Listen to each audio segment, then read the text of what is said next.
Hi, everyone. Welcome and thank you for joining us today. I am pleased to have Michelle Wallace, the interim CEO for Digital Infrastructure Ireland, and Maurice Mortell, the chairperson for Digital Infrastructure Ireland, joining us today.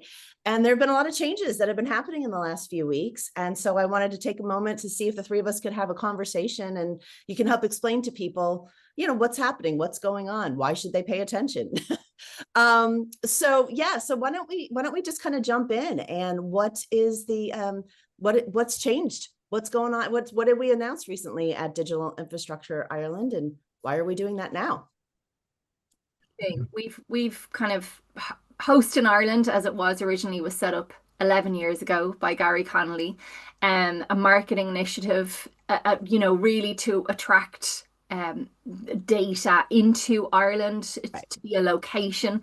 And so much has changed since then. So, I think the ecosystem of excellence in the provision of data centers, both the designing, the building, the providing all the periphery services has all grown substantially since then. And I guess, a couple of years ago, we started looking at, well, what got us to the first 10 years is not going to take us to the second 10 years. And so we started to look at how the industry has changed in that time. How do we respond to that? And so all of this change is in response to that. A few of the key changes, and I'll point them out, and maybe Maurice, you can catch anything that I miss, but it's moving from a private limited company to a company limited by guarantee, which is a massive transition.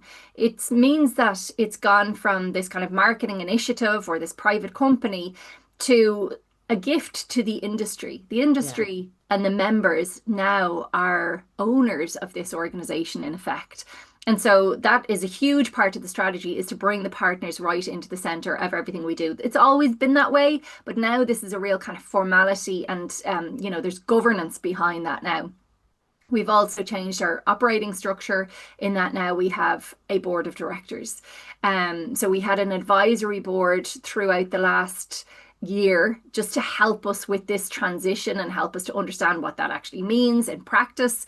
And now we're kind of making that official change, having that official board of directors. I'm the interim CEO. Maurice is chairman of the board. Garry is going to continue as well with a seat on the board too. And then kind of, in terms of our strategy, I know we'll get into this a little bit more. We've relooked at how we do that. Anything else, Maurice, that I...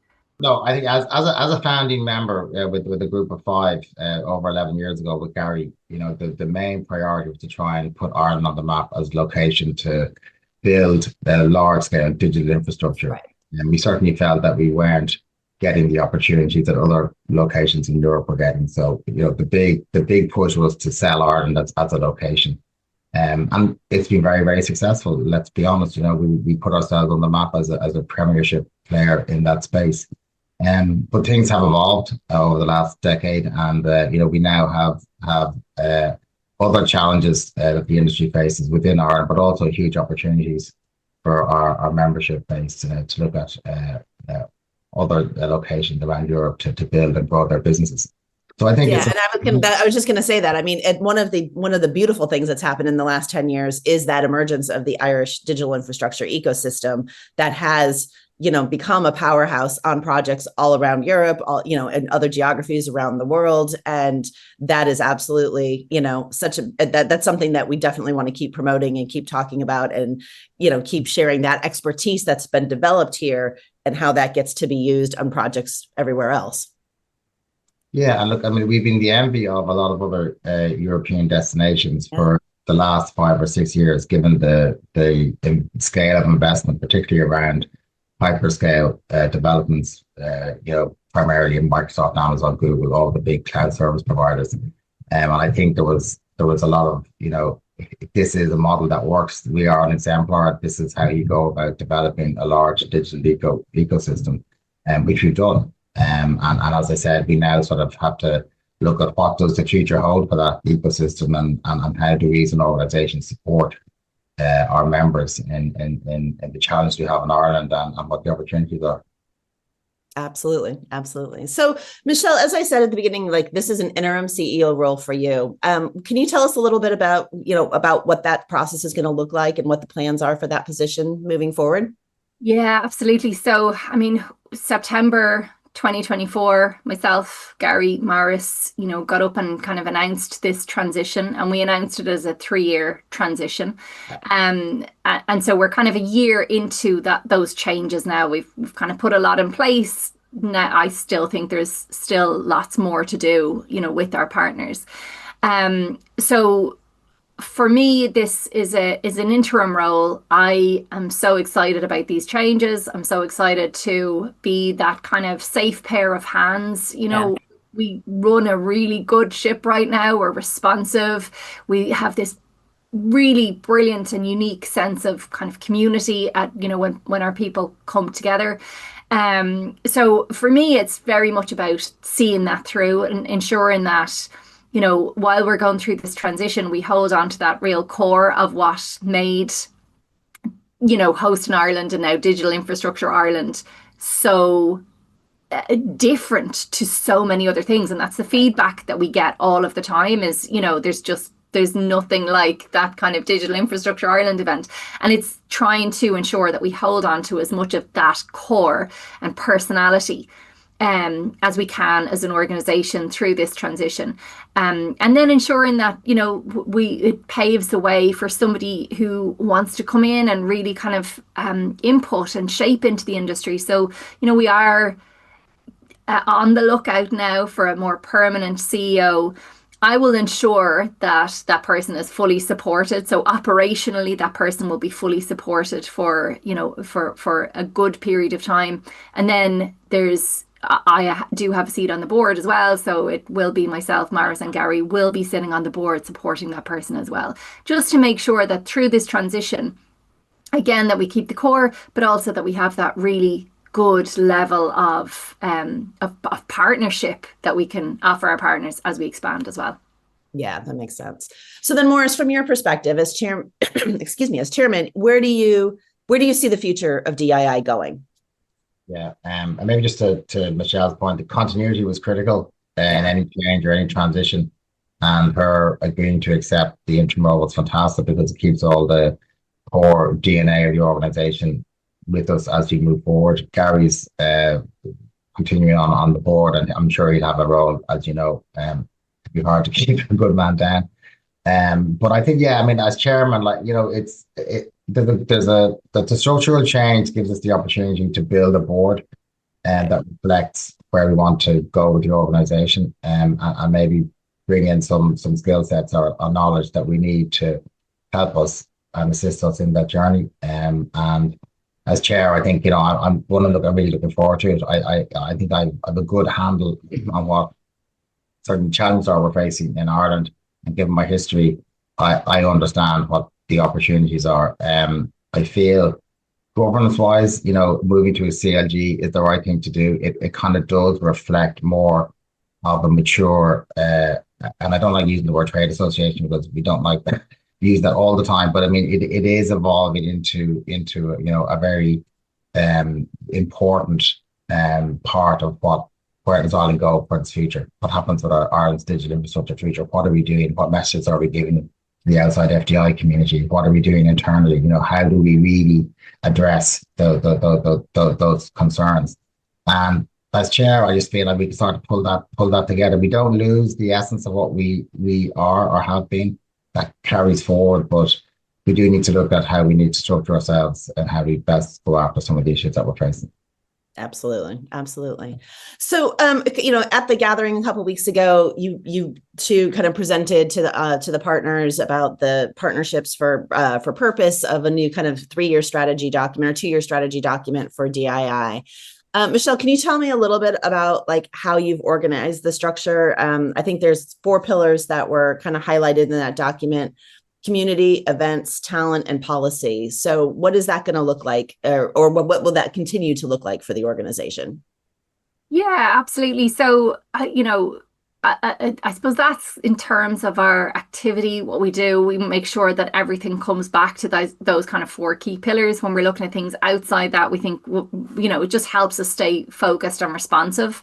If we try to do too much at once, it's not going to work. However, I think part of this is really how do we now shift our focus from this kind of marketing initiative to a more representative of the industry, while to Maurice's wording, like keeping our DNA. So this idea of community is so core, right? So Host in Ireland was effectively a co-opetition. How do we bring even competitors into a room in a way that we can benefit all of our partners? And so we want to kind of continue on in that vein. When we were going through this transition, and we looked at all of our partner base, and we started kind of dividing them up into different characteristics, different phases of their life cycle, different types of organizations. What we realized is so many of our partners are export focused now as well. So there's a huge, and actually, even more so export focused than in the market here. And so part of this as well is like, how do we, across these 4 pillars, support our partners who have such a huge part of their business is in that export piece. So that, again, that kind of goes across the 4 pillars. I think probably the biggest change is the policy piece. That's something that has been established kind of more recently. And Maurice, I guess you're better positioned to go into a little bit more detail there. Sure. So, I mean, the policy group has kind of been working away in the background for maybe 12 to 15 months, particularly around the CRU, LEU policy paper that's been sort of dangling around for the last couple of years. And I think we had a number of conversations with government officials, and they had a big concern that the industry wasn't speaking with one voice. Yeah. They were getting a lot of individual companies going directly to them through the IDA into various departments, and getting mixed messages around different types of concerns. So there was a request made to see if we could try and unify that voice, which I think we've done for our group. And we've had some very meaningful conversations with all of the elements of the state, I would say, for now. But we still have massive hurdles to climb, I think, as we try to sort of navigate our way through the issues around energy and renewables and climate change and digitization and economic impact, and how do we play a part in that. So we've got a group in place. We spoke at the gathering about a new structure, so maybe to sort of branch out into other areas that are specific. So we have our regulation, policy and law subcommittee of that group. We have a group around communications and the messaging around how we as an industry, as you know, are unfortunately, there's a negative narrative around our industry in Ireland. We've been trying to change that. To look at sort of areas around that. We've also looked at how we engage with Europe, with the EU DCA in particular, around the Climate Neutral Data Centre Pact, and that we are informed properly of what's happening around policy and regulation, because it's very clear, the industry is going to be regulated. I don't think there's any ambiguity around that, but the inputs that we put into that will assist legislators in regulation, I think in a fair way. So there's lots going on in that, and I think what I'm doing at the moment is we're trying to pull together the relevant people out of the membership base, and maybe some experts, subject matter experts out of other industries to help assist us in putting those groups together. But I'd like to think that within the next 6 months we'd be able to message out who's in those groups and what those focus of those groups are. Because at the moment it's a little bit, we're just reacting to what's going on as the same thing. Here's what our plan is. Yeah, but we've built a new muscle in the organisation, which is great, and we've done it over the last year. And I think it's testament to everyone that's got involved. It's been fantastic. Yeah, I mean, I think it's timely, it's important, it's something that the partners want. So I think kind of getting a chance to sit in on some of the meetings, like you do see the engine starting to turn, and you see that progress. That's like the wheels that are getting put in motion for the future progress for the industry in that regard, which is great. I mean, and you can also see, and you saw at the gathering when the minister spoke, I mean, it's on everyone's minds. I mean, it doesn't matter whether you're an operator or you're a consultant or you're a general contractor or you're an offsite manufacturer or an energy company or whatever it is, it's central to everyone's thoughts around what happens next. And that's always been, part of the DNA of DII is that timely and accurate information that we can share, that things that we might get access to or conversations we may be having that we can help share with the partners so that they understand what's going on. Because like you said, there's so many different segments of cohorts of partners now. They may not be involved in it on a day-to-day basis, but they need to understand how it's going to impact their business as well. So, right. Great. So I guess then I kind of want to just close out for both of you. And, I'd love to get both of your takes on this is, for someone that's watching this and wants to get involved with DII in the future, what would you encourage them, or what would you like them to take away from this conversation to, have them join us moving forward? So I think there's so many parts to Digital Infrastructure Ireland that you can get involved in. And, first off is coming and inquiring about being a partner, obviously.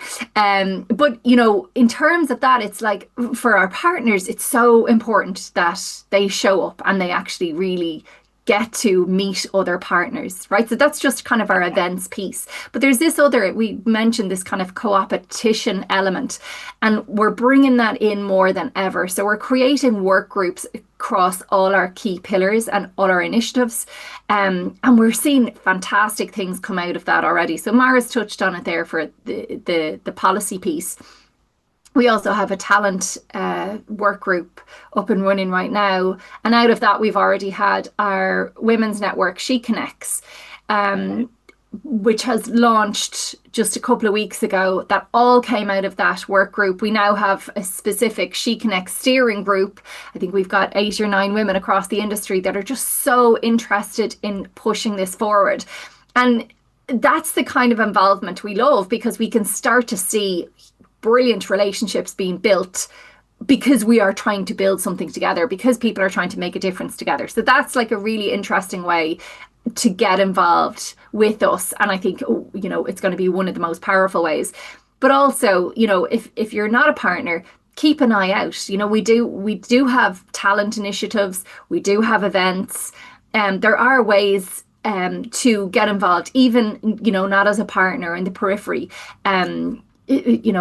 For anyone who is kind of within this industry and kind of wants to get a little bit closer to it.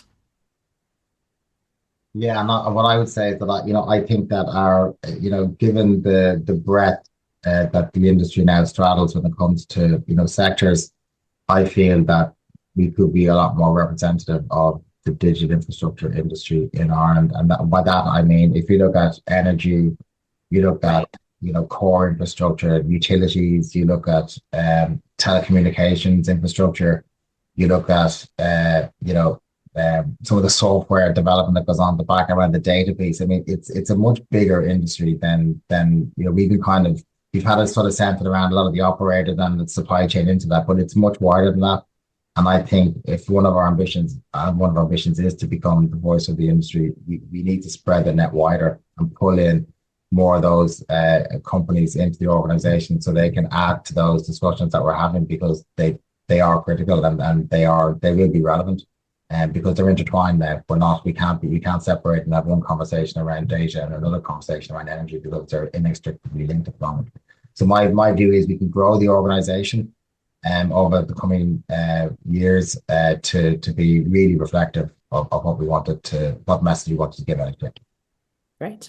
So then I think I'll leave that with, and if anyone is interested in becoming a partner, you can reach out to us at partners@digitalinfrastructure.ie and have a conversation, and we'd be happy to chat with you and tell you a little bit more. So thank you both for your time, and we'll take it from there. Thanks, Joyce.